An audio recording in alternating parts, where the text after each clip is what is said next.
Hey everyone! Tonight, we're drifting back into a world that's not quite history, but close enough to pass for it if you squint. Greek mythology. Now, I know, usually it's presented as dramatic. Thunderbolts, monsters, gods turning into swans for reasons we won't linger on. But tonight, we're not going for drama.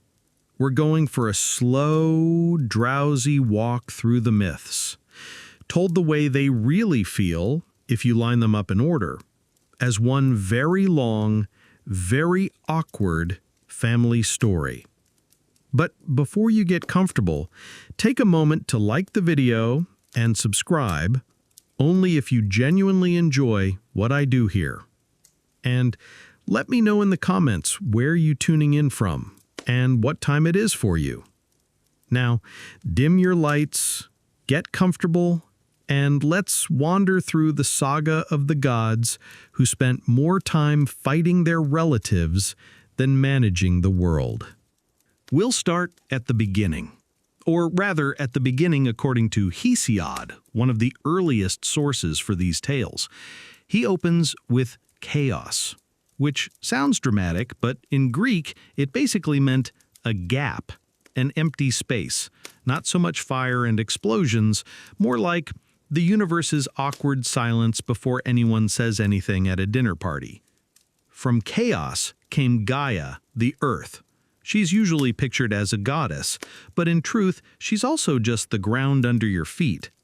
Then came Tartarus, which is not a god so much as a very unpleasant basement of reality. Think eternal dungeon, but with less furniture. After that, Nyx, goddess of night, Erebus, darkness, a few others. The universe was basically putting together its starter kit. Gaia, being proactive, then gave birth to Uranus, the sky. Yes, Earth and sky are mother and son, and then, naturally, they became a couple. Because Greek mythology has never been concerned with what modern listeners might call healthy boundaries. Gaia and Uranus went on to have children, the Titans. These were the slightly more manageable gods before the Olympians came along. The Titans were numerous, but the greatest hits include Cronus, Rhea, Oceanus, Hyperion, and Themis. Uranus also fathered the Cyclopes, one-eyed smiths, and the Hecatonchires, giants with 100 arms each, who frankly sound more like rejected video game bosses than mythological beings. Now, Uranus was not exactly a model father. In fact, he hated his children so much that he shoved them back into Gaia's womb, which, considering some of them had 100 arms, could not have been comfortable. Understandably, Gaia was not thrilled. So she plotted revenge. She asked her children to help overthrow their father. Only Cronus, the youngest Titan, stepped up. Gaia gave him a sickle made of adamant, essentially mythological steel, and Cronus ambushed Uranus. One dramatic slice later, and Uranus was no longer a problem. Or more specifically, certain parts of Uranus were no longer attached. Those parts, when they hit the sea, gave rise to Aphrodite, goddess of love, which means technically the goddess of beauty and desire was born from an intergenerational act of violence. Again, very Greek mythology. Cronus, now the ruler, didn't exactly improve things. He married his sister Rhea, because of course he did, and together they had children. But Cronus had heard a prophecy that one of his offspring would overthrow him, so naturally he decided the solution was to eat all his babies. This was less appetizing than it sounds. Each time Rhea gave birth, Cronus swallowed the child whole. First Hestia, then Demeter, then Hera, then Hades, then Poseidon. Cronus apparently never considered chewing, he just gulped them down, like oysters. Rhea, understandably tired of this, finally tricked him. When Zeus was born, she hid the baby and handed Cronus a rock wrapped in cloth instead. Cronus swallowed it without noticing. which raises questions about his ability to tell the difference between infants and geology. Zeus was hidden away and raised on the island of Crete, nursed by a goat named Amalthea, while a group of armored dancers called the Curetes banged their shields to drown out his cries. Greek mythology often skips over the details of childcare, but we can imagine baby Zeus growing up surrounded by noise, goats, and questionable nutrition. Eventually, Zeus grew strong. He returned to face his father. With the help of the goddess Metis, he gave Cronus an emetic potion. Cronus promptly vomited up all his children, fully grown apparently, along with the rock, which, I suppose, confirms that divine digestion is a strange process. Now, with Zeus and his siblings free, the stage was set for the great war between the younger gods and the Titans. Known as the Titanomachy, this war lasted 10 years. The Olympians fought from Mount Olympus, while the Titans fought from Mount Othrys. The Olympians won, thanks largely to Zeus's use of thunderbolts and the help of the Cyclopes and the 100-handed giants, who had been freed from their underground prison. The defeated Titans were cast into Tartarus, that cosmic basement again, guarded by the Hecaton Kyries. Only a few Titans escaped this fate, such as Oceanus, who wisely sat the whole war out. Zeus, triumphant, divided the cosmos with his brothers. He took the sky. Poseidon took the sea.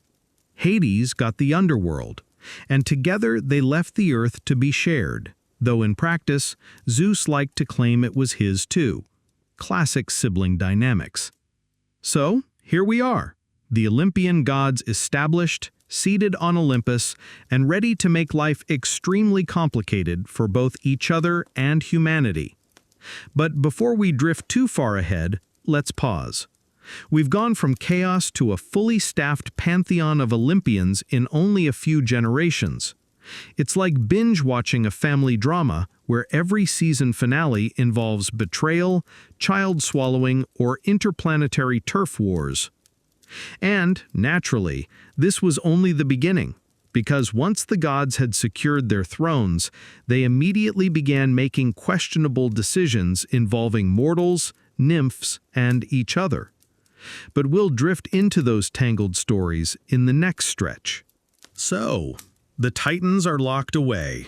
The Olympians are officially in charge. You might imagine that the hard part was over. Unfortunately, this is Greek mythology, which means the moment one problem ends, another begins, usually caused by Zeus. Let's start with him, because everything in Greek mythology somehow does. Zeus, king of the gods, lord of the sky, wielder of thunderbolts, a deity so famous that even people who've never read a myth can usually name him.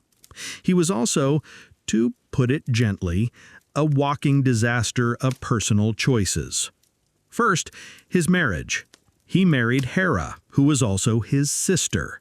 Not unusual by Olympian standards, but it set the stage for centuries of awkward family reunions. Hera, goddess of marriage and queen of Olympus, was famously jealous, which is understandable, since Zeus was famously unfaithful. Their entire relationship can be summed up as Hera making cutting remarks at dinner, Zeus sneaking out anyway, and then Hera inventing creative ways to punish the women, and sometimes animals, who caught his eye. And what exactly caught Zeus's eye? Pretty much everything. Mortal women, nymphs, goddesses, and in one famously confusing case, a handsome boy named Ganymede, whom Zeus carried off to Olympus as his personal cupbearer, which went over about as well as you'd expect with Hera. Now, the lengths to which Zeus went to disguise his affairs are where Greek mythology starts to read like a list of bad excuses. He turned into a swan. He turned into a bull. He disguised himself as Golden Rain. He even impersonated other people's husbands. If there was an option that sounded implausible, Zeus tried it. It's a little like watching a teenager lie to their parents, except the teenager is an all-powerful sky god. Meanwhile, Hera's response was not, as one might hope, to leave him and pursue hobbies. Instead, she made it her life's mission to harass every woman Zeus seduced and every child born from those encounters. This means that many Greek myths essentially boil down to Zeus has an affair, a child is born, Hera becomes enraged, and the child grows up under relentless divine persecution. Take Heracles, for example. Born from one of Zeus's affairs, he was despised by Hera before he could walk. She sent snakes to kill him in his cradle. He strangled them instead. Later, when he was grown, she drove him into a fit of madness that caused him to commit terrible deeds, which he then had to atone for through his famous labors. All of which, again, started because Zeus couldn't keep his thunderbolt to himself. It wasn't just mortals who suffered. The Olympians themselves were constantly squabbling. Poseidon, for instance, was forever picking fights with Zeus. Sometimes he rebelled outright, like the time he and Hera conspired with Athena to overthrow him. They actually managed to tie Zeus up, which seems impressive, until you realize he was later freed by Thetis and the hundred-handed giant Briareus.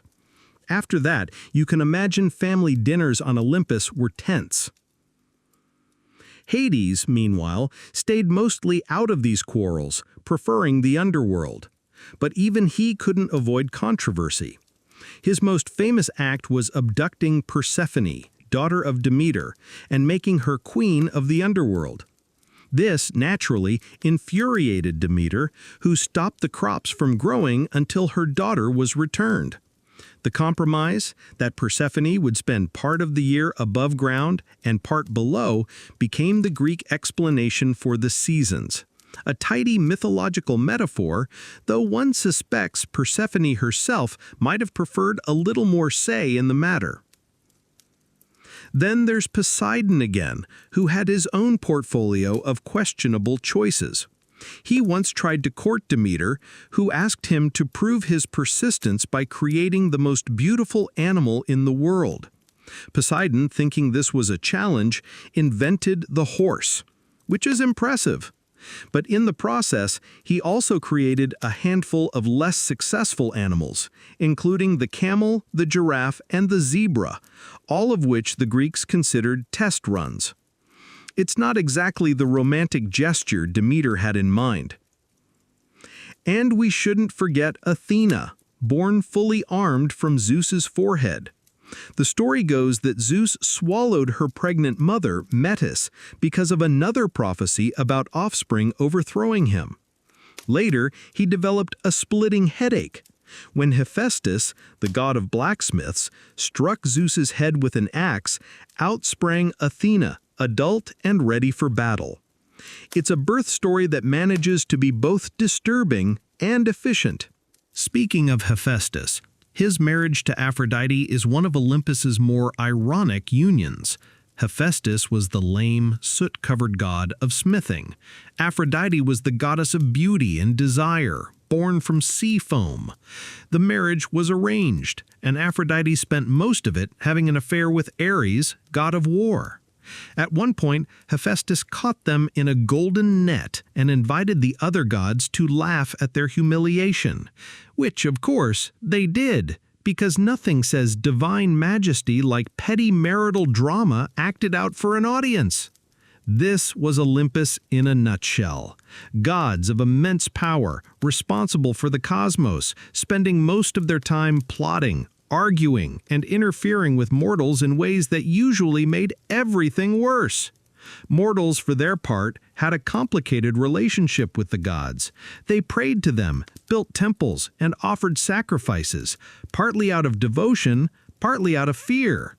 Because if there's one lesson in all of Greek mythology, it's that the gods were vindictive. Fail to sacrifice properly, and you might find yourself at the bottom of a sea storm or turned into a tree. Do everything correctly, and you might still get smited because Zeus was in a bad mood.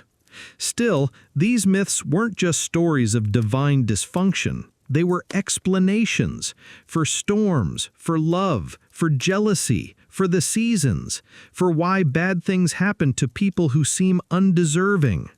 The gods were human flaws writ large, immortalized in thunder and marble. And so the soap opera of Olympus rolled on. Zeus chasing mortals, Hera seeking vengeance, Poseidon brooding in his palace under the sea, Hades reigning in his gloomy kingdom, and the rest of the gods weaving themselves into myths that mortals would tell and retell for centuries. But of course, the story doesn't stop there, because soon humans themselves begin to take center stage, and with them come tales of fire, punishment, and the first woman, whose famous jar, or box, depending on who you ask, unleashed all the world's troubles. Let's drift toward that part of the story next. So, now that Olympus was fully staffed, it was time for humanity to appear. Not that the gods were especially excited about this development. Mortals were, to the Olympians, a mixture of amusement, inconvenience, and occasionally dinner guests who never left. The creation of mankind is usually credited to Prometheus. His name means forethought, which made him unusual among gods, since most of them specialized in poor planning.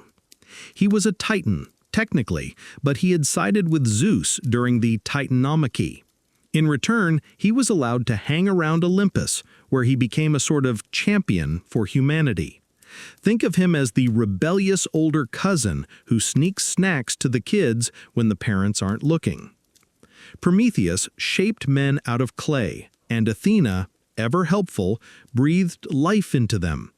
This sounds noble until you remember that in some versions, humanity had already existed and Zeus had destroyed them with floods or plagues. Greek mythology is not exactly consistent on whether mortals were created once, twice, or several times as the gods grew tired of their behavior.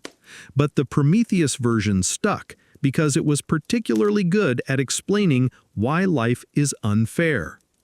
From the beginning, Prometheus noticed that mortals were fragile. They needed tools, warmth, and, most importantly, fire.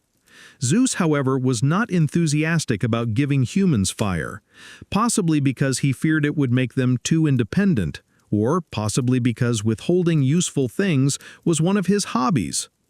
Prometheus decided to steal it anyway. He lit a torch from the chariot of the sun god Helios and carried the flame down to mankind. Suddenly, humans could cook, forge metal, and keep warm in the dark.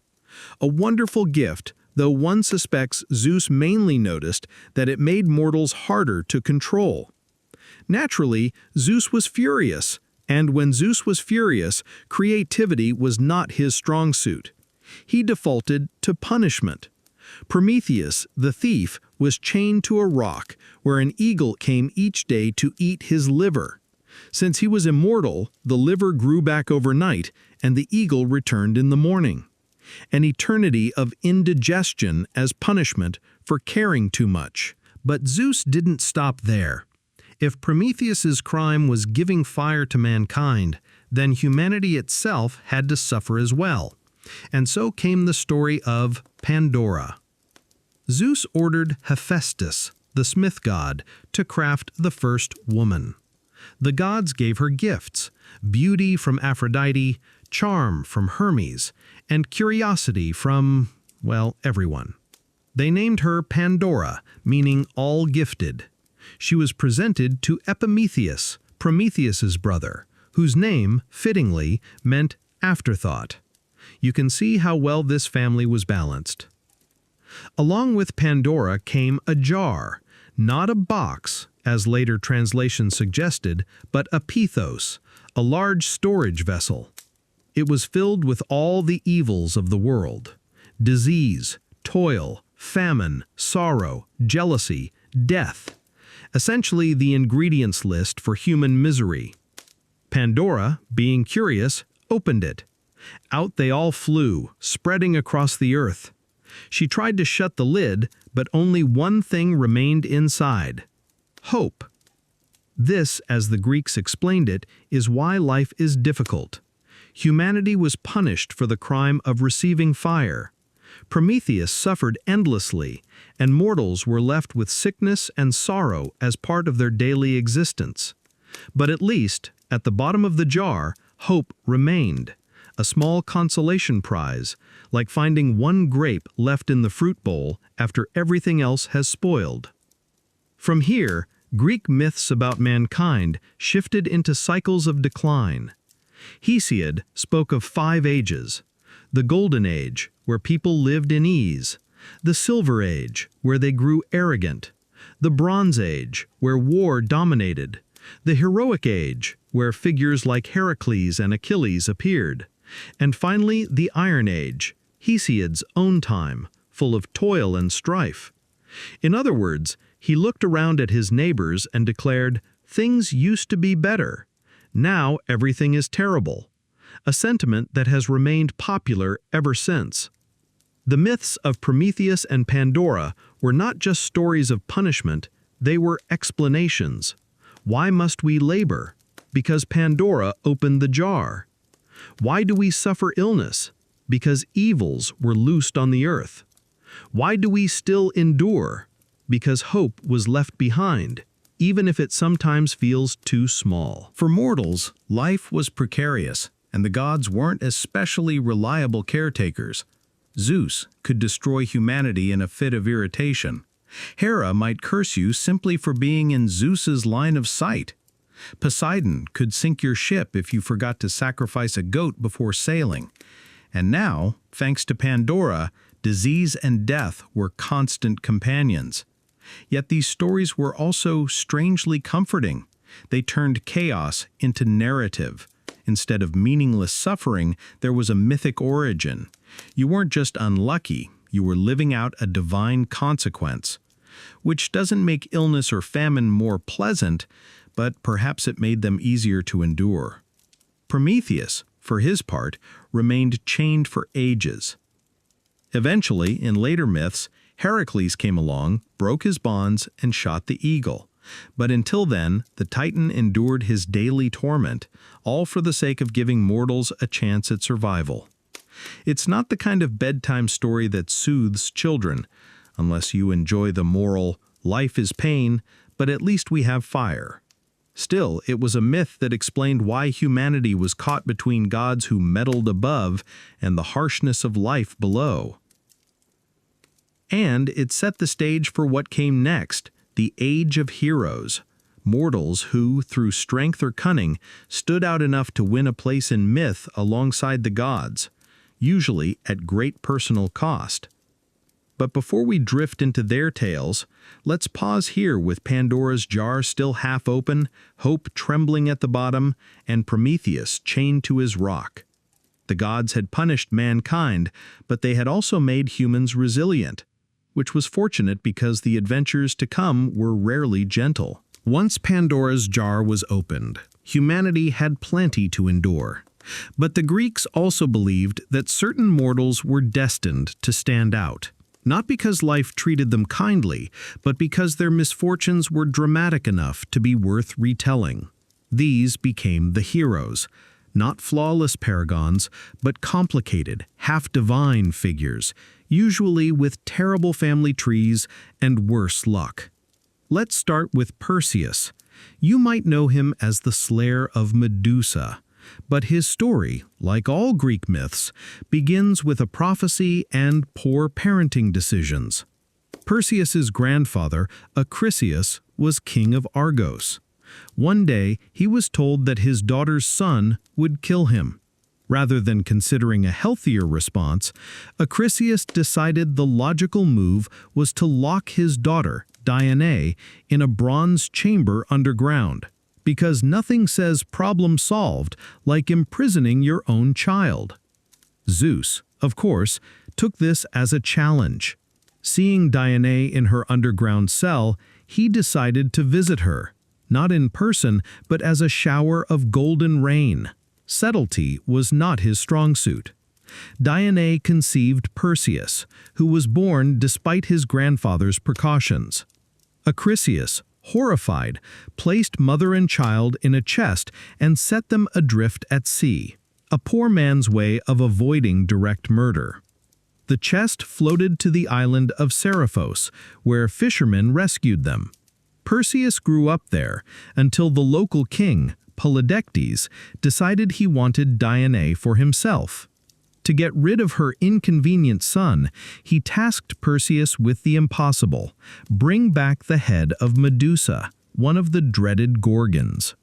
Now, Medusa and her sisters were terrifying, with snakes for hair and a gaze that turned anyone who looked at them to stone. A challenging opponent for a fisherman's foster son. But Perseus had help. The gods, for once, handed out gifts. Hermes gave him a sword, Athena lent her polished shield, and Hades provided a helmet of invisibility. With these divine tools, Perseus tracked down Medusa, crept up as she slept, and used the reflective shield to avoid her gaze. With one swing, he decapitated her. From her neck sprang Pegasus, the winged horse, because Greek mythology never misses a chance for a dramatic surprise. Perseus carried Medusa's head back, turning enemies into stone along the way. He even rescued a maiden, Andromeda, from a sea monster, naturally adding her to his growing list of prizes. Eventually, he returned home, fulfilled his quest, and, in a twist of fate, accidentally killed his grandfather, Acrisius, during a sporting contest when a discus struck him. The prophecy came true, despite all the effort to avoid it. A reminder that in Greek myths, you can flee destiny, but you'll only trip over it in the end. Now, let's drift to Theseus, another early hero.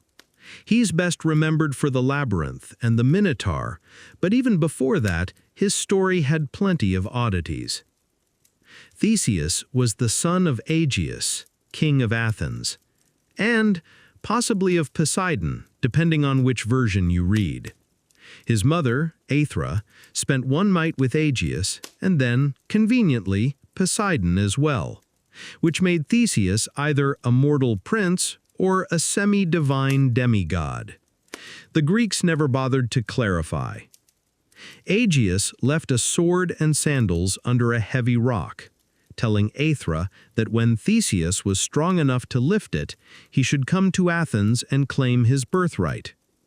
Naturally, when Theseus grew, he lifted the rock, because, in myth, heavy rocks are never actually a problem, and set off to the city. His journey was a heroic road trip, full of conveniently placed villains. There was Periphetes, who beat travelers with a club; Sinis, who tied victims to bent pine trees and let them snap back; Sciron, who forced people to wash his feet before kicking them off a cliff. Theseus, in classic hero fashion, defeated each of them by using their own methods against them, efficient, if a bit grim. By the time he reached Athens, Theseus had a reputation. He was welcomed as a hero, though his father Aegeus didn't recognize him immediately. Family reunions were complicated in these stories. But soon, Athens faced a greater burden, the tribute to Crete. Every few years, Athens was forced to send young men and women to Crete as a sacrifice to the Minotaur, a half-man, half-bull creature kept in a labyrinth by King Minos. Theseus volunteered to go, planning to kill the monster. On Crete, he met Ariadne, daughter of Minos, who gave him a ball of thread. With it, he navigated the labyrinth, slew the Minotaur, and escaped with the captives. The story should have ended happily, but of course, it didn't. Theseus abandoned Ariadne on the island of Naxos, either by accident or by divine interference, depending on the version. Then, on his way home, he forgot to change his ship's sails from black to white, the signal to his father that he had survived. Seeing the black sails, Aegeus assumed his son was dead and threw himself into the sea. which, according to the Greeks, is why the Aegean Sea is called what it is. Another tragic reminder that heroes were rarely careful with details. Theseus ruled Athens afterward, but his reign was just as messy. He made poor political decisions, kidnapped the wrong women, and eventually died in exile, forgotten by many of his own people. Not exactly the fairy tale ending for a monster slayer. And then, of course, there was Heracles, perhaps the most famous hero of all. His story, though, was less about triumph and more about endurance. Heracles was another son of Zeus, which meant Hera hated him from the start. She sent snakes to kill him as a baby. He strangled them with his bare hands. As a man, Hera drove him into madness, causing him to kill his own family. To atone, Heracles was sentenced to serve King Eurystheus and perform a series of impossible tasks. These became the 12 labors: slaying the Nemean lion, capturing the golden hind, cleaning the Augean stables in a single day, and so on. Each labor was a mixture of danger, humiliation, and creative problem-solving. Heracles survived them all, though his life remained a series of tragedies. He married multiple times, suffered betrayals, and ultimately died in agony from a poisoned cloak. Zeus elevated him to Olympus afterward, granting him immortality. A reward, perhaps, but one that came only after endless suffering. The pattern is clear. Greek heroes were not meant to live happily ever after. Their lives were cautionary tales, full of irony. Perseus killed the grandfather who tried to kill him. Theseus saved his city, but doomed his father. Heracles achieved greatness, but at unbearable personal cost. And always, behind their struggles, the gods loomed, meddling, punishing, occasionally helping, but never without strings attached. The Age of Heroes was a golden narrative era where mortals brushed against the divine, but it was also a reminder: to be chosen by the gods was not a blessing, it was a curse dressed up as glory. And yet, the stories persisted. Perhaps because the Greeks saw in them a reflection of their own lives, striving, suffering, enduring, and, occasionally, against all odds, triumphing.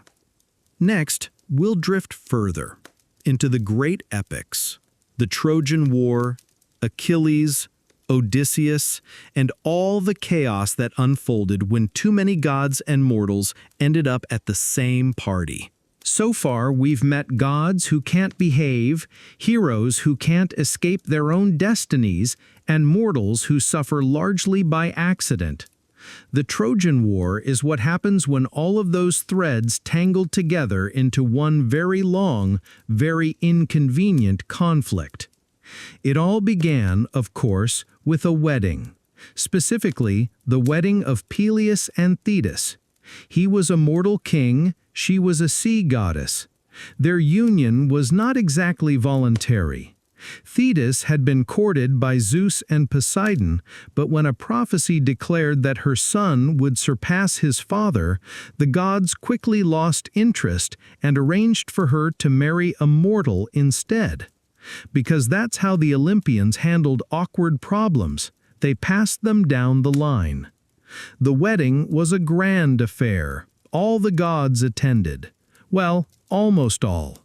They deliberately left out Eris, goddess of strife, which, in hindsight, was a poor choice. Excluding the goddess of discord from a social event rarely improves harmony. Eris, naturally, took offense. She arrived anyway and tossed a golden apple into the gathering. Inscribed on the apple were the words, "To the fairest," which is how one piece of fruit managed to cause a decade-long war. 3 goddesses immediately claimed it: Hera, Athena, and Aphrodite. Each was absolutely certain she was the fairest, and none of them were willing to share. They turned to Zeus to decide, but Zeus, for once, demonstrating rare foresight, refused. Instead, he delegated the judgment to a mortal, because why not drag humanity into divine squabbles? The chosen judge was Paris, a Trojan prince, handsome, shepherding quietly on Mount Ida, blissfully unaware that his afternoon was about to ruin his entire civilization. The goddesses appeared before him, each offering a bribe. Hera promised power and kingship. Athena offered wisdom and victory in war.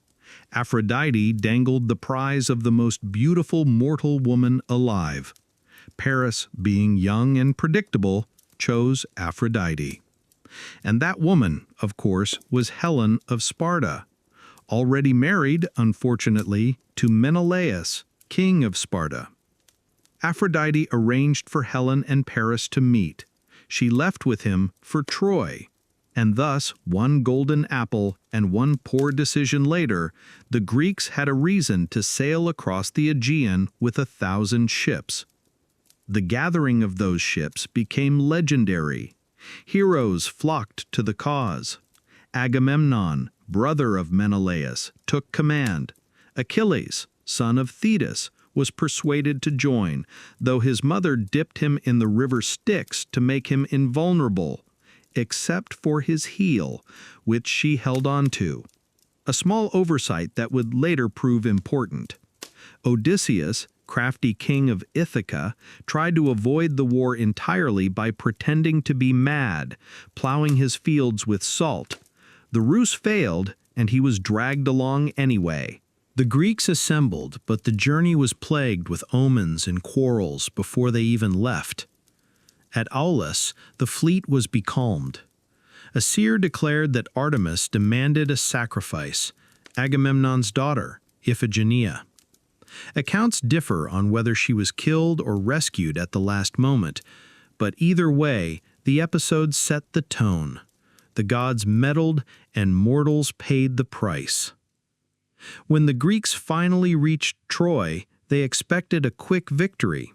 Instead, they found themselves camped outside the city walls for 10 years. 10 years of skirmishes, duels, betrayals, and constant divine interference. The gods took sides like children playing with toy soldiers. Hera, Athena, and Poseidon backed the Greeks. Aphrodite, Apollo, and Ares supported the Trojans. Zeus, predictably, tried to stay neutral, but couldn't resist tilting the scales whenever it amused him. At the heart of it all was Achilles, the greatest warrior of the Greeks. His rage defined the war.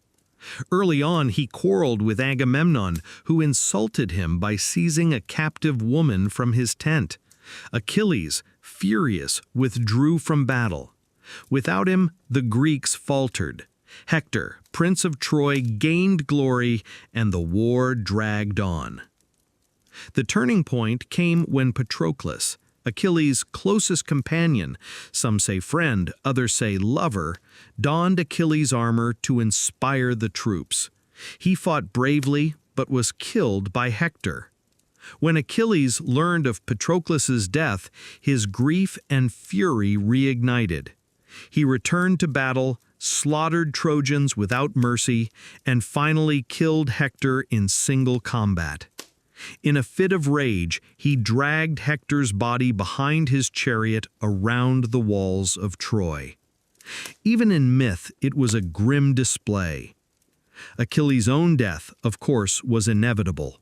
Paris, guided by Apollo, shot an arrow that struck his heel, the one vulnerable spot. Thus ended the mightiest of the Greeks, felled not by armies, but by a single weak point. The war, however, still lingered. Troy held strong until cunning, rather than brute force, ended it. Odysseus devised the wooden horse, a massive hollow statue filled with Greek soldiers.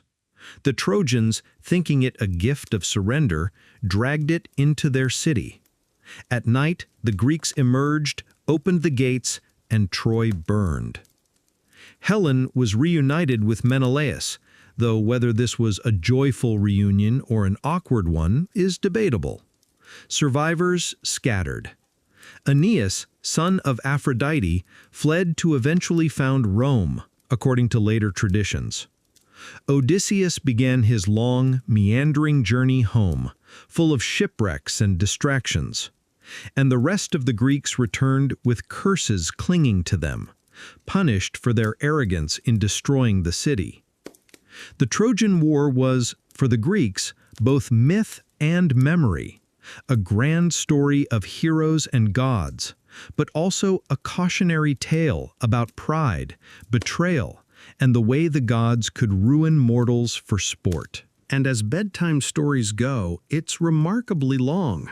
A wedding, a quarrel, a decade of stalemate, and finally a trick with a horse. All because three goddesses wanted to be called the fairest. Which, when you think about it, is not so different from the family drama we started with in Part 1. The gods never really changed. They just found new mortals to drag into their quarrels. Next, we'll drift into the aftermath. Odysseus wandering the seas, cursed and delayed, and the strange adventures that make up the Odyssey.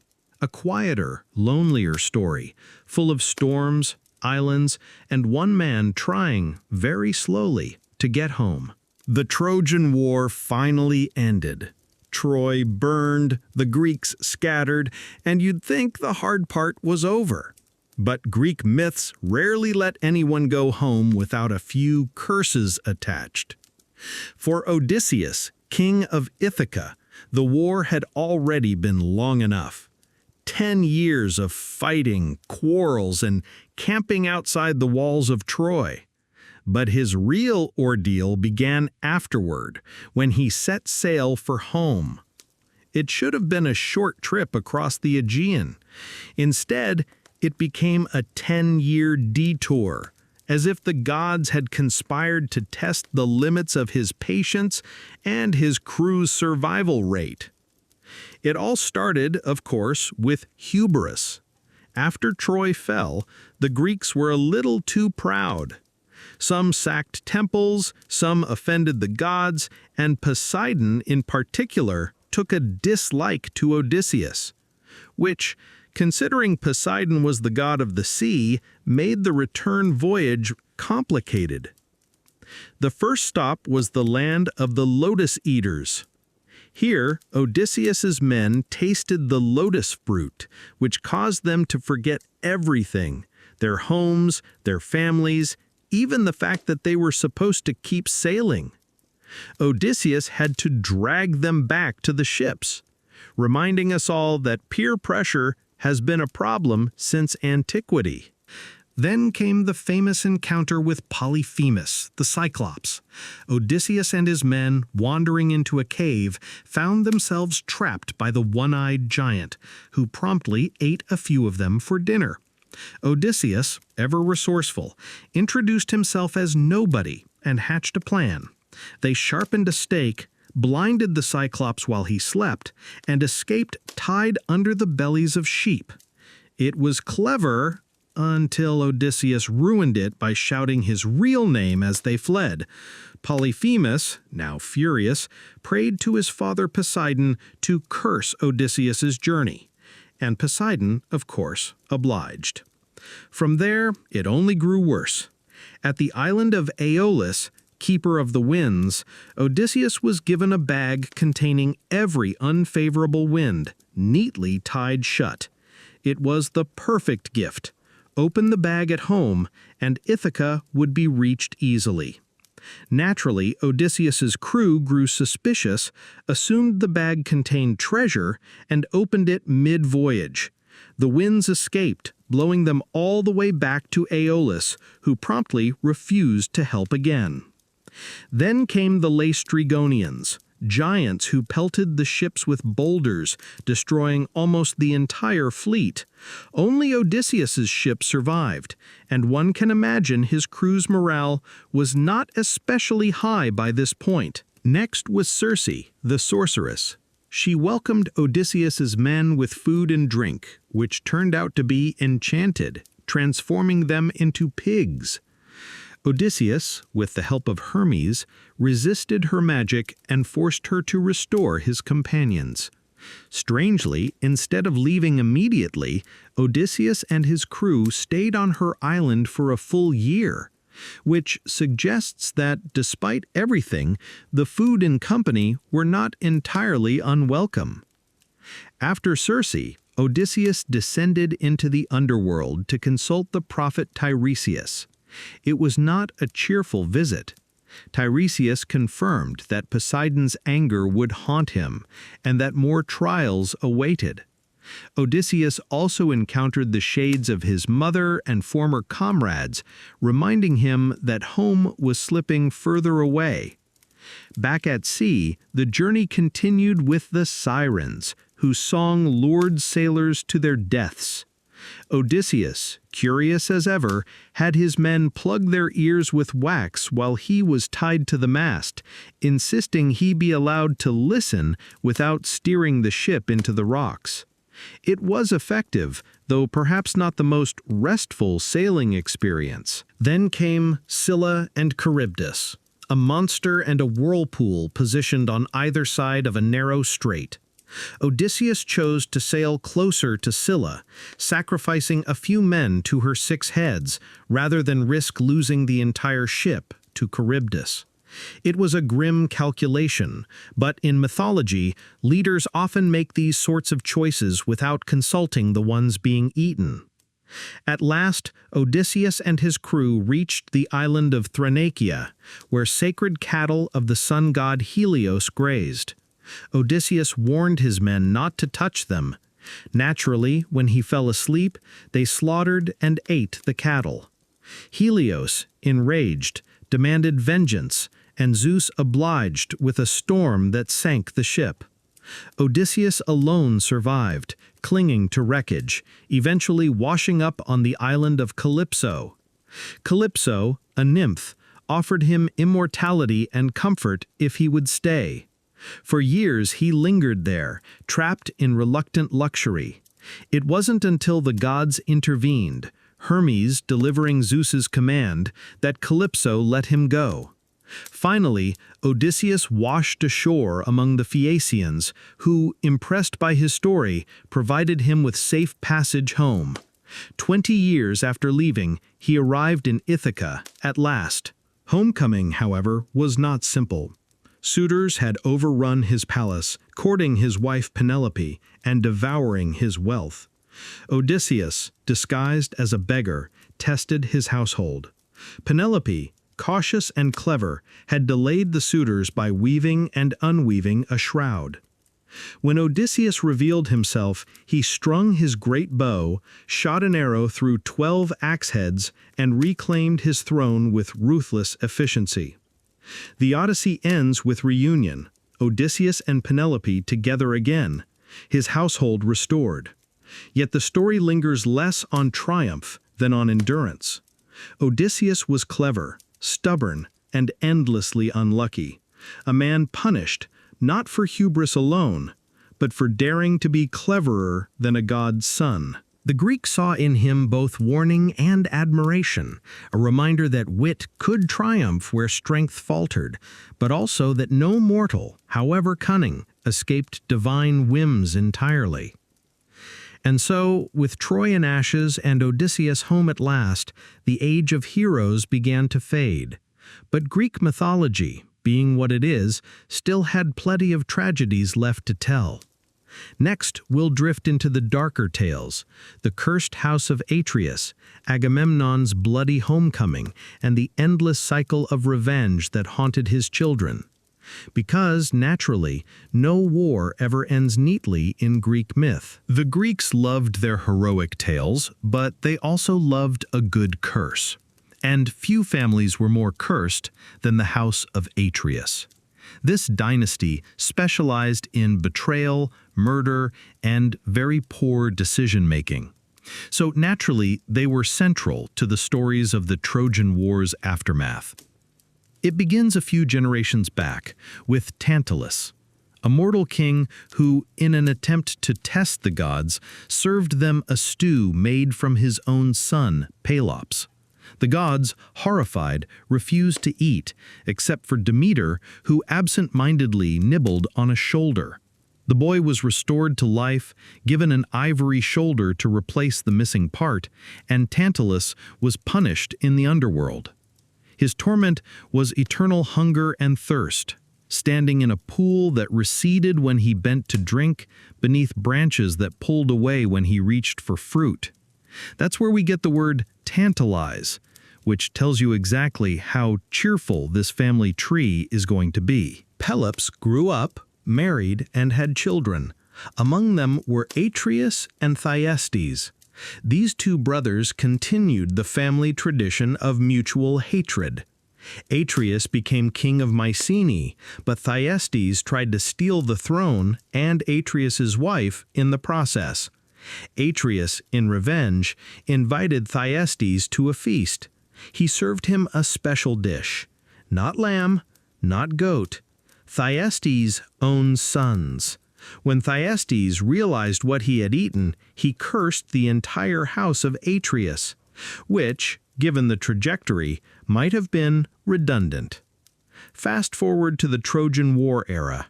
Atreus's sons were Agamemnon and Menelaus. Menelaus, of course, was married to Helen, whose abduction sparked the war. Agamemnon led the Greek army, but his triumphs came with costs. To appease Artemis at Aulis, he sacrificed his daughter Iphigenia, or at least attempted to, depending on which version you read. Not the kind of decision that wins points with one's wife. After Troy fell, Agamemnon returned home to Mycenae, bringing with him Cassandra, the Trojan princess cursed with prophecy that no one believed. His wife, Clytemnestra, had been waiting. Still furious over Iphigenia's sacrifice, and perhaps enjoying the company of her lover, Aegisthus, conveniently a surviving son of Thyestes, she welcomed Agamemnon with false smiles. In one version, she persuaded him to walk across crimson tapestries as he entered, a gesture of hubris usually reserved for gods. Once inside, she and Aegisthus murdered him. Cassandra, too, was killed, despite her warnings. The victorious general of Troy was cut down not by foreign enemies, but by his own wife. A homecoming about as far from Odysseus's warm embrace as one could imagine. This might sound like the end, but the house of Atreus never ended anything neatly. Agamemnon's son, Orestes, later avenged his father by killing Clytemnestra and Aegisthus. Matricide, of course, brought its own punishments. Orestes was pursued by the Furies, ancient goddesses of vengeance, who drove him to madness. Eventually, the cycle of revenge was broken only through divine intervention. Apollo defending Orestes, Athena presiding over his trial in Athens, and the Furies begrudgingly transformed into the kindly ones. The whole saga of Atreus's line was a mythic reminder that curses run deep. Vengeance begets vengeance, and even kings returning from glorious wars can end up stabbed in the bath. And Agamemnon was not the only one with a grim return. Other heroes faced storms, shipwrecks, or worse.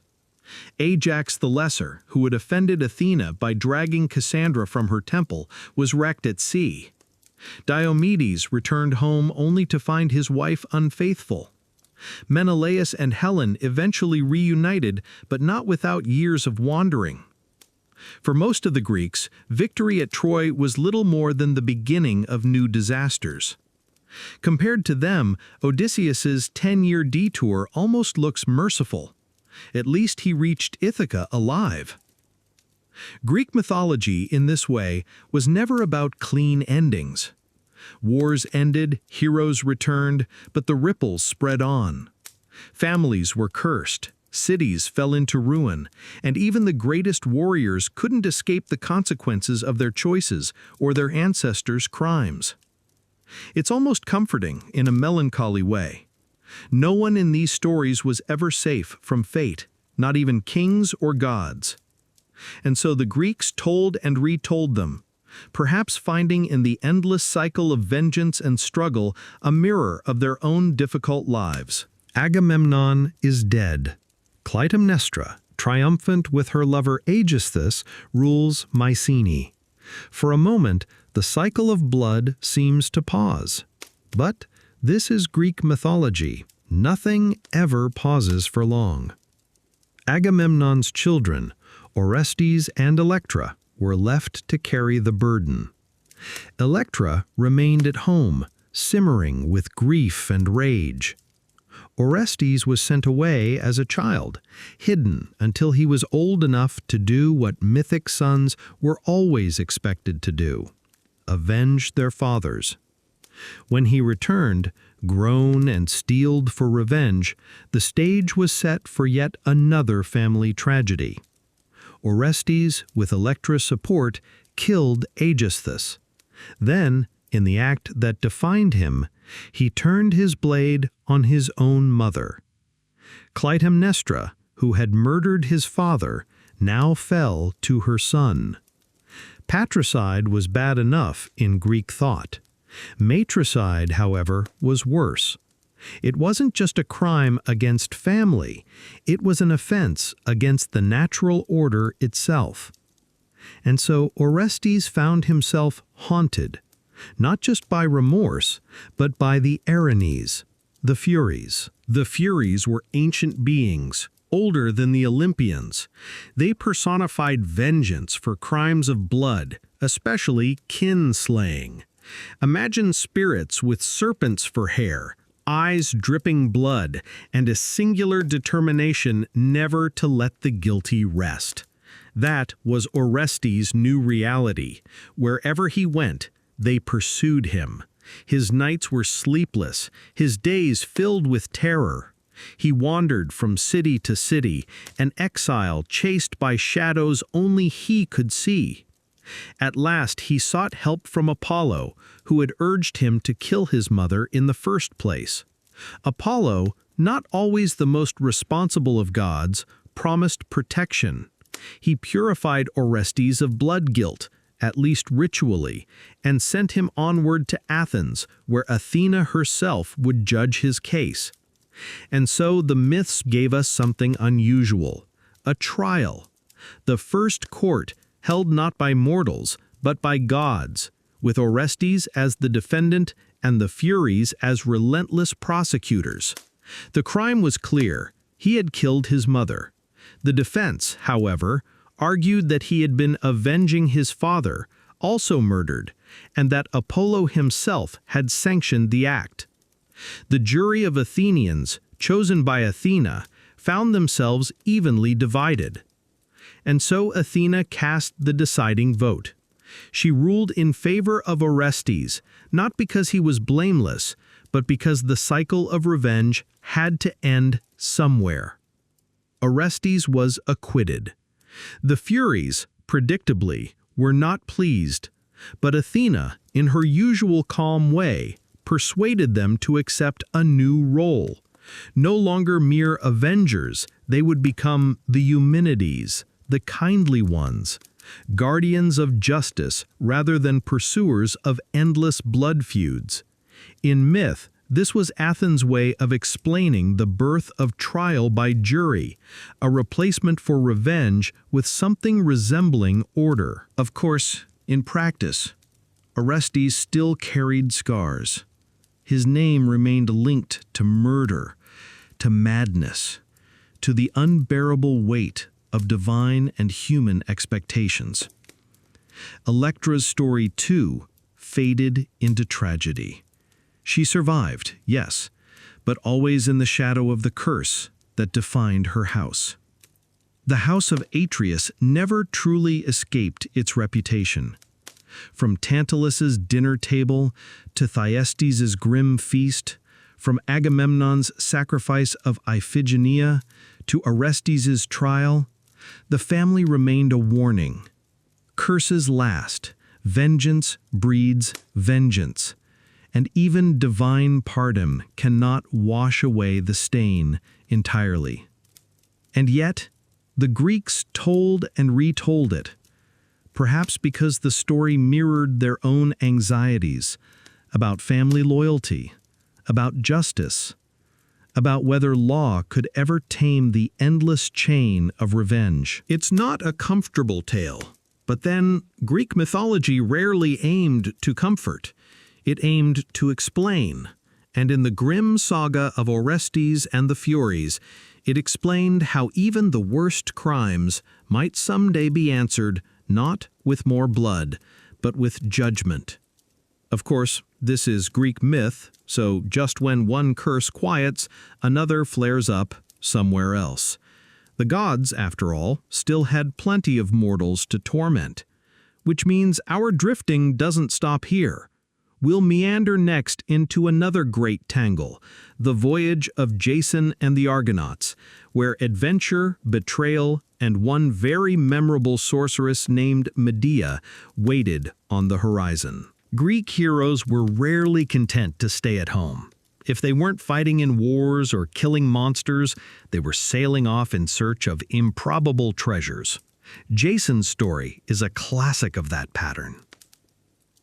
Jason was the son of Aeson, rightful king of Iolcus, but his throne had been stolen by his half-brother, Peleus. To ensure his rule, Peleus did what all mythological usurpers seem to do: consulted an oracle. The prophecy warned him to beware a man with one sandal, which, naturally, is exactly how Jason arrived. The young hero was raised in secret, educated by the centaur Chiron, because apparently every hero in Greece had the same tutor. When Jason came of age, he returned to Iolcus to claim his inheritance. On the way, he helped an old woman cross a river, losing a sandal in the process. The old woman, by the way, was Hera in disguise. Jason had unknowingly gained her favor, though in true mythic fashion, this favor would come with complications. Peleus, seeing Jason arrive barefoot on one side, sandal on the other, recognized the prophecy. But instead of killing him outright, never a strong suit in mythic villains, he set Jason an impossible task. "Bring me the golden fleece," he said. A polite way of sending Jason off to die. The golden fleece was no ordinary treasure. It came from a magical ram that had once rescued a pair of children and then been sacrificed. Its shining fleece hung in a distant land, Colchis, guarded by a dragon. Clearly not the kind of thing one could fetch in an afternoon. But Jason, being a hero, accepted. He gathered a crew of the finest warriors and adventurers in Greece. This band became the Argonauts, named after their ship, the Argo. Among them were names that would later become famous: Heracles, Orpheus, Castor and Pollux, Atalanta, and many others. It was a mythic celebrity road trip, full of egos, talents, and foreshadowed tragedies. Their voyage was a patchwork of adventures. On one island, they visited Lemnos, where the women had killed all their men and welcomed the Argonauts enthusiastically. The heroes lingered for months, enjoying the hospitality. So much for urgent quests. Heracles, in some versions, had to drag them back to the ship. Elsewhere, they encountered hostile tribes, storms, and strange wonders. Orpheus, the musician, played his lyre to drown out the songs of the sirens, sparing the crew from shipwreck. They aided King Phineus, tormented by harpies, by driving away the winged monsters. Each episode was a miniature adventure, a reminder that journeys in myth were rarely direct. At last, they reached Colchis, where King Aeetes ruled. The golden fleece hung in a sacred grove, guarded by a sleepless dragon. Aeetes had no intention of giving it up, but as always, he agreed to let Jason try, on the condition he complete a series of impossible tasks. First, yoke fire-breathing bulls. Then, sow a field with dragon's teeth, from which armed warriors would spring. Finally, defeat those warriors. This should have been the end, but here entered Medea, daughter of Aeetes, priestess of Hecate, and a sorceress of extraordinary power. She saw Jason, and, thanks partly to Aphrodite's meddling, fell in love with him. Medea offered her aid. She gave him potions to protect against fire, instructions to defeat the earthborn warriors, and eventually, a way to subdue the dragon. With her help, Jason succeeded. The Argonauts seized the golden fleece, and Medea fled with them, betraying her father, her family, and her homeland. In one version, to delay pursuit, she even killed her own brother and scattered his pieces into the sea, which tells you everything you need to know about Medea's commitment to Jason. The Argonauts' return voyage was no easier than their departure. They wandered through storms, visited Circe, yes, the same one who would later host Odysseus, and faced challenges set by jealous gods. Eventually, though, they returned to Iolcus. Jason, triumphant, presented the golden fleece. You might expect a happy ending, but this was Greek mythology. There are no happy endings. Peleus, still reluctant to give up the throne, was tricked into his death by Medea. She convinced his daughters that they could restore youth by cutting their father into pieces and boiling him. When they tried, Peleus failed to reassemble. Medea and Jason fled into exile. For a time, they lived in Corinth. They had children together. But Jason, in classic Greek hero fashion, grew restless. He decided to marry the daughter of the Corinthian king, a younger, politically convenient bride. Medea, unsurprisingly, was not pleased. What followed was one of the darkest turns in all of mythology. Medea, betrayed, sent the new bride a poisoned robe, which burned her alive. Then, in the most chilling act, she killed her own children, denying Jason any legacy. She fled, carried away in a chariot drawn by dragons, leaving Jason broken. The story of Jason and Medea is less about adventure and more about the consequences of betrayal. Jason gained the golden fleece, yes, but lost everything else: his throne, his family, his future. Medea became one of the most infamous women in mythology, feared, reviled, but also strangely admired for her cunning and refusal to submit. And the Argonauts themselves? Most faded into other myths, their great voyage remembered not as triumph, but as the prelude to yet another tragedy. The Greeks seemed to delight in this pattern. Every grand adventure ended in sorrow. Every quest carried hidden costs. And in Jason's story, the moral was clear. The favor of gods and sorceresses may win you treasures, but no one survives a myth without paying dearly. If Jason's story was about betrayal and anger, then Orpheus's was about love and grief. His name is remembered less for battles than for the sound of his lyre. Orpheus was a musician so gifted that even rivers paused to listen, and trees leaned closer to hear. He sailed with the Argonauts, and when storms threatened, his music calmed the sea. But his most famous story is not about voyages. It is about one doomed walk into the underworld. Orpheus loved Eurydice, a mortal woman. Their love was deep and, for once, relatively free of divine interference, but it didn't last. On their wedding day, Eurydice was bitten by a snake and died. Orpheus, shattered, refused to accept her loss. Unlike most mortals, he dared to travel into Hades itself, determined to bring her back. Armed only with his lyre, he charmed his way through the underworld. Cerberus, the three-headed dog, stilled his growls. The shades of the dead paused in their wandering. Even Hades and Persephone, rulers of the realm, were moved. They agreed to let Eurydice return, on one condition. Orpheus must walk ahead of her, leading her out, and not look back until both were in the light of the upper world. It should have been simple, a straight path upward. But myth, as always, is rarely kind. Doubt crept in. Was she really behind him?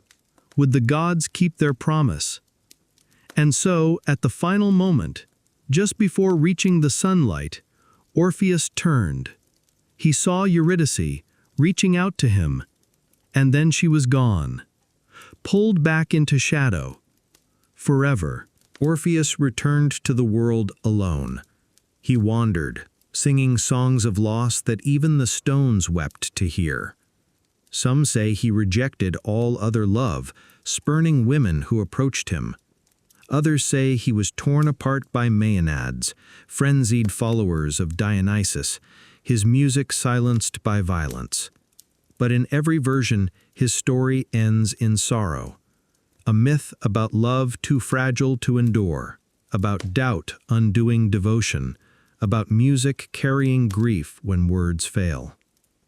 If Orpheus's tale is heavy with longing, others in Greek myth carry the same note of melancholy. Take Phaethon, son of the sun god Helios. Eager to prove himself, he begged to drive his father's chariot across the sky. Helios, against better judgment, agreed. Phaethon seized the reins, but the horses were too wild.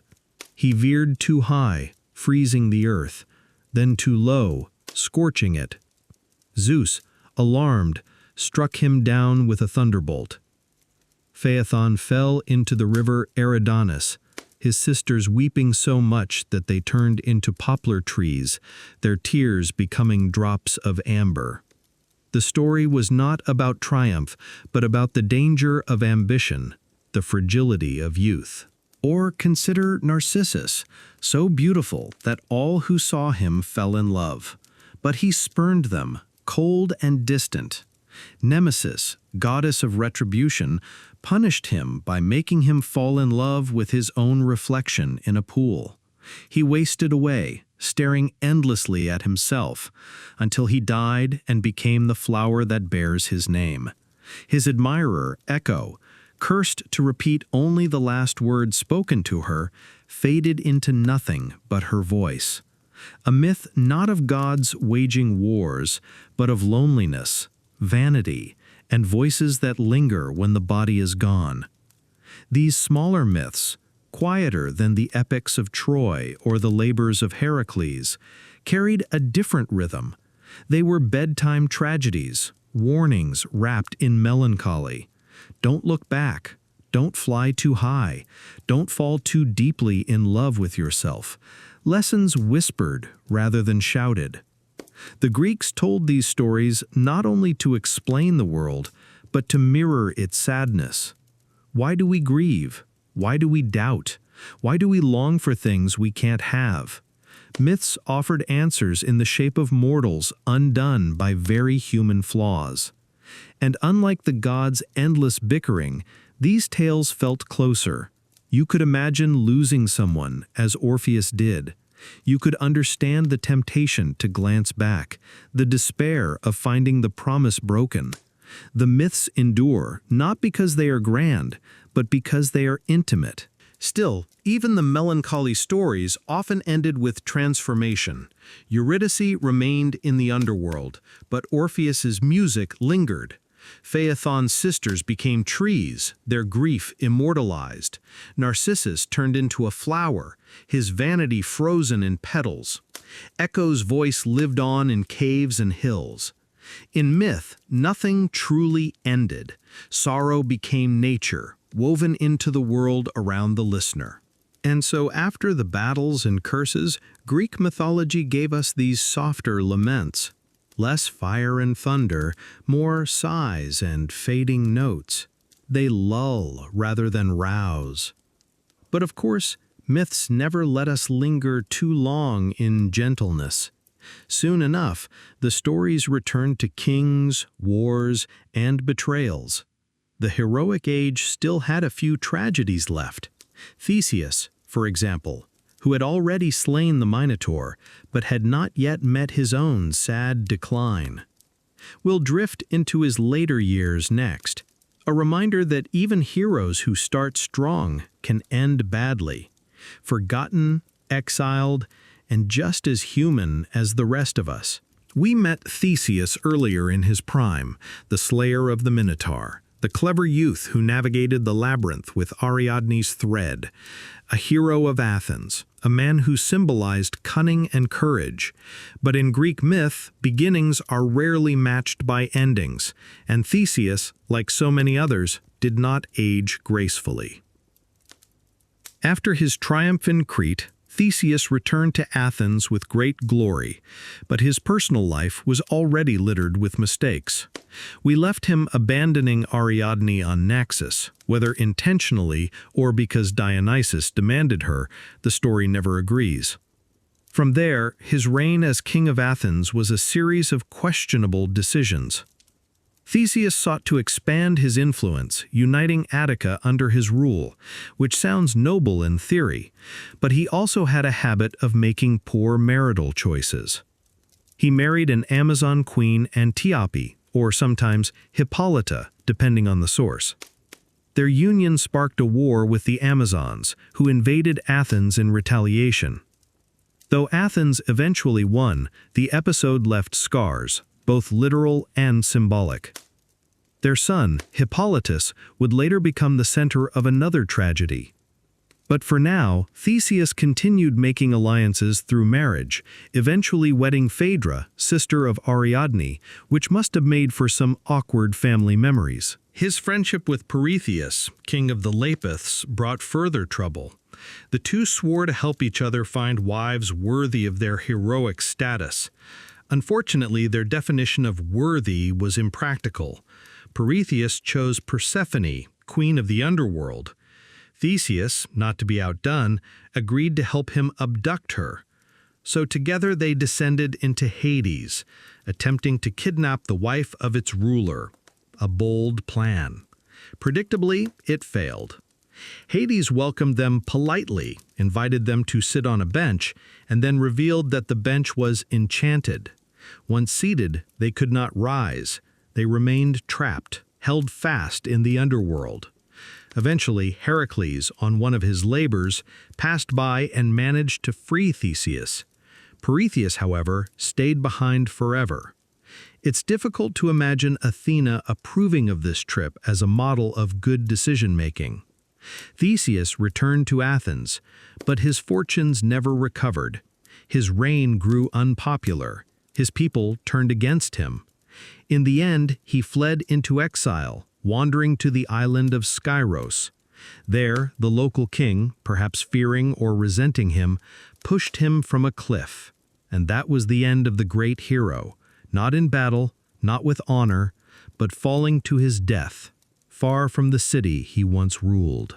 The Greeks remembered him as a founder king of Athens, a slayer of monsters, a unifier of Attica.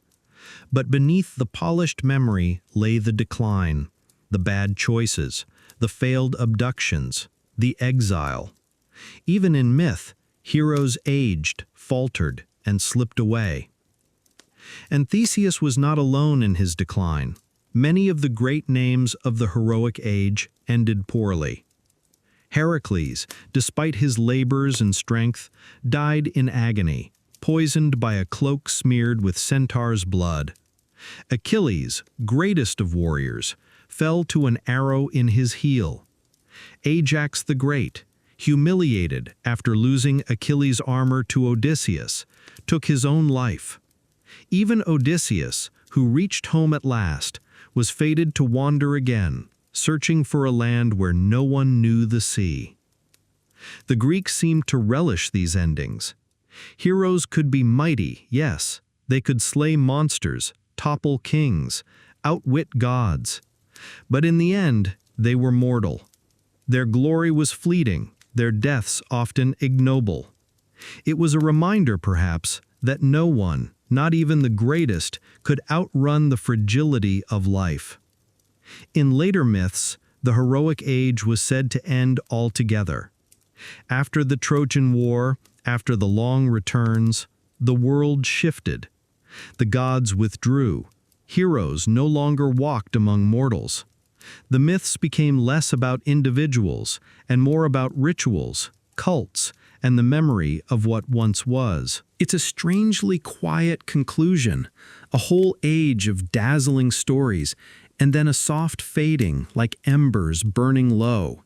Theseus falling from a cliff, Jason old and bitter, crushed by the rotting beam of the Argo, Heracles burning on his pyre, only half consoled by his eventual immortality. Heroes do not retire comfortably in Greek mythology. They vanish, undone by fate, their names living on while their bodies fall. And maybe that's why their stories were told at night, around fires, in temples, in whispers, not just to celebrate, but to remind. Even the mighty stumble. Even the cunning forget to change their sails. Even kings can be cursed by the choices of their grandfathers. The heroic age ended not with a bang, but with a slow unwinding. And yet the myths stayed, woven into poems, plays, and the imagination of centuries. The Greeks knew their heroes had vanished, but they also knew that in telling the stories, they kept them half alive, flickering on the edge between history and dream. Next, we'll drift into the twilight of mythology itself, the minor gods, rustic spirits, and lingering figures who filled the gaps once the great heroes had passed. Pan in the wild groves, Hecate at the crossroads, and the countless nymphs and daemons that haunted the edges of the Greek world.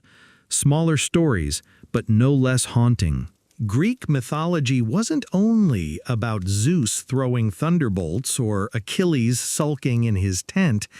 It was also about the smaller presences, the ones who never led armies or seduced mortals, but who shaped the quiet rhythm of the world. These were the rustic gods, the daemones, the nymphs. Their stories were less dramatic, but in some ways more intimate. Take Pan, for example, half man, half goat, god of shepherds, flocks, and the wild. He was not the polished marble deity of temples, but a shaggy figure of woods and hills. His presence was felt in sudden fear, what the Greeks called panic. If you've ever felt inexplicable dread in a quiet forest, the Greeks would have said Pan was nearby. Yet he was also a bringer of music, his reed pipes echoing through the valleys. Not heroic, not royal, just rustic, a reminder that divinity could be scruffy and unpredictable. Or consider Hecate, the goddess of crossroads, thresholds, and magic. She was not one of the 12 Olympians, but she lingered in the shadows where choices were made. Offerings were left at her shrines at night, bread, fish, eggs, to keep her favor. She guided spirits, haunted the edges of the known world, and appeared with torches in hand. For the Greeks, she embodied liminality, those uneasy spaces where one path splits into three, or where day gives way to night. Hecate was less thunderbolt and more flickering lantern in the dark. Then there were the nymphs, spirits of nature, trees, springs, mountains, rivers, not immortal like the Olympians, but long-lived and tied to their places. A dryad was bound to her tree, a naiad lived in her stream. To cut a tree or pollute a spring was not just destruction of nature, but an offense against the spirit inhabiting it. Nymphs were sometimes gentle, sometimes dangerous, sometimes the beloved of gods or heroes. But above all, They reminded mortals that every hill, every glade, every ripple of water had something watching. The Greeks filled the world with these presences.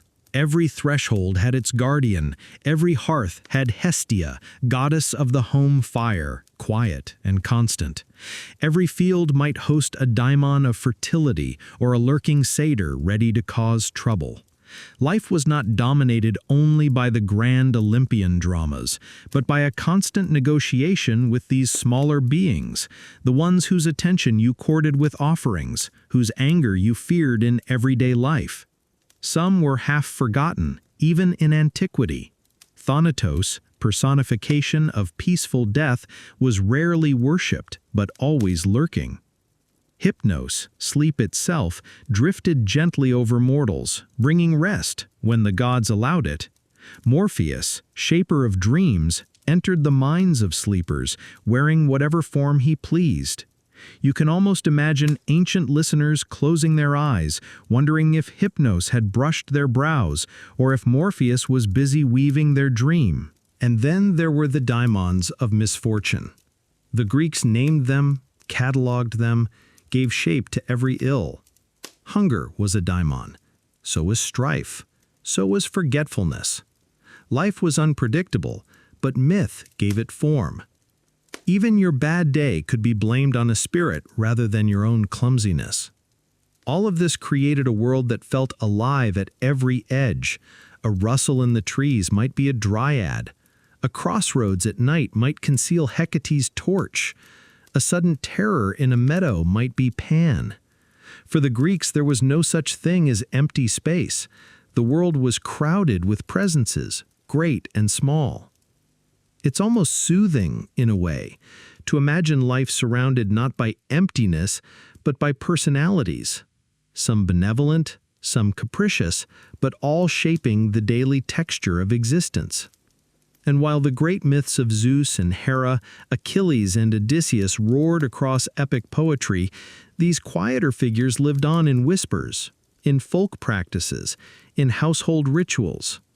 They were less likely to appear in Homer, but more likely to appear in the corner of someone's kitchen, in the offering left at a shrine, in the story told to a child about why the wind howled at night. As the heroic age faded, these smaller presences grew more important.